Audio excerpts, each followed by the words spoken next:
Hi నమస్తే, నేను మీరు ఆపల్ భాస్కర్, హైకోర్టు అడ్వకేట్. ఈ మధ్యకాలంలో చాలా మంది జంటలు వాళ్ళకు పిల్లలు పుట్టకపోవడం వలన రకరకాల ఫెర్టిలిటీ సెంటర్లని ఆశ్రయిస్తున్నటువంటి పరిస్థితి కనపడతాం.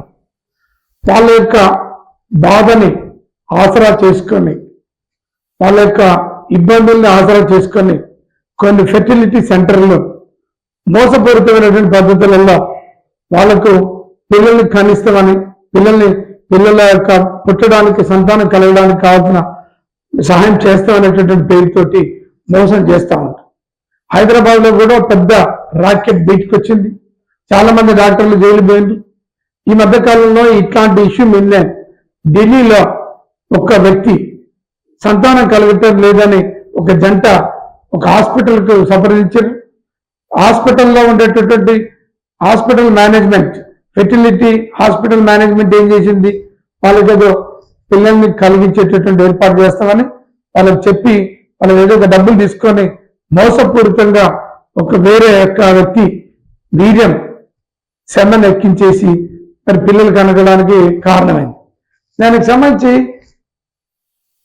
ఆ కేసు ఢిల్లీలో ఉన్నటువంటి ఒక కన్జ్యూమర్ ఫోరం పోయింది. దాన్ని పరిశీలించినటువంటి కోర్టు వాళ్ళకి ఆ హాస్పిటల్కు ₹1,50,00,000 ఫైన్ వేసి క్రిమినల్ కేసులు కూడా పెట్టినటువంటి పరిస్థితి కనపడుతుంది. ఒక జంట ఢిల్లీలో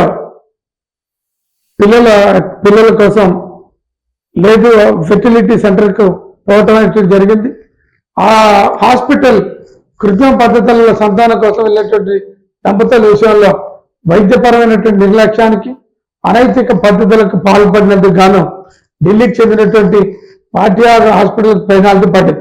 ఆసుపత్రికి ₹1,50,00,000 జరిమానా చెల్లించాలని జాతీయ వినియోగదారుల వివాదాల పరిష్కార కమిషన్ ఆదేశాలు ఇచ్చింది. అందుకే ఈ సంతాన సాఫల్య కేంద్రాలు తప్పుడు పద్ధతులలో సంతానం లేని అమాయకుల యొక్క జంటలను మోసగిస్తున్న తీరుపై కమిషన్ ఆందోళన వ్యక్తం చేసింది. ఎక్స్ అండ్ ఎన్ఎవర్స్ అండ్ బాటియార్ గ్లోబల్ హాస్పిటల్ అనేటటువంటి కేసులో మరి ఒక పెద్ద ఎత్తున ఒక కమిషన్ మేరకు ఆదేశాలు ఇచ్చింది.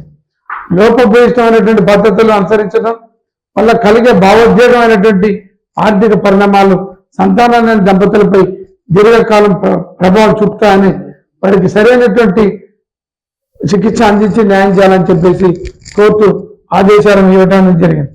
అందుకనే చాలా జాగ్రత్తగా ఉండండి. ఫర్టిలిటీ సెంటర్లో పెట్టేటువంటి వ్యక్తులు, జంటలు జాగ్రత్తగా ఉండాలని, ఏదైనా అన్యాయం జరిగినప్పుడు మీరు ఒక న్యాయవాదిని పెట్టుకొని కావాల్సిన న్యాయ సాయం కూడా పొందొచ్చని మీ నోటీసులు పెడుతున్నాను. Thank you.